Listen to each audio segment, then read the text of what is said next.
আপনারা গত 15 বছর ভোট দিতে পারেন নাই, বাংলাদেশের মানুষ এখন ভোট দিতে চায়। অত্যাচারের দোষরদেরকে নির্মূল করুন, অপসারণ করুন, আইনের আওতায় এনে তাদের বিচার করুন, না হলে বাংলাদেশের মানুষ আমাদের কাউকে কখনো ক্ষমা করবে না। বিএনপি একটি মানবিক দল, সেটার বহিঃপ্রকাশ আমরা বিভিন্ন সময় দিয়ে এসেছি। আজকে সেটার বহিঃপ্রকাশ এখানে আমাদের যারা মা খালারা বাবারা বসে আছেন, ভাইরা বসে আছেন, আপনাদের জন্য আজকে আমাদের সামান্য কিছু উপহার রয়েছে। আপনারা সুশৃঙ্খলভাবে সকলে বসে থাকবেন।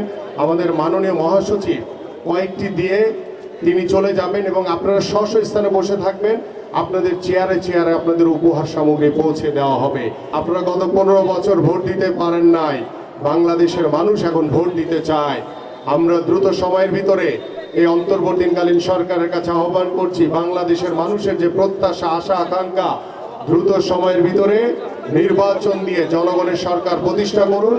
জনগণের সরকার এসে বাংলাদেশের রাষ্ট্র কাঠামো মেরামতের জন্য যে 31 দফা যে রূপরেখা দেওয়া হয়েছে, যে সংস্কারের রূপরেখা দেওয়া হয়েছে, সেই সংস্কার বাংলাদেশের নির্বাচিত সরকার এসে করবে, এই প্রত্যাশা ব্যক্ত করে আমি আমার বক্তব্য এখানে শেষ করছি। আমাদের প্রিয় মহাসচিবের কাছে দু একটি বিষয়কে নিয়ে আমি তুলে ধরব।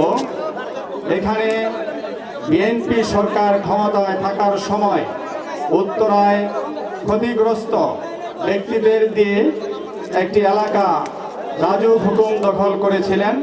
সেখানে কয়েক হাজার লোককে আওয়ামী লীগ সরকার এসে প্লট দিয়েছে, কিন্তু এখন প্রায়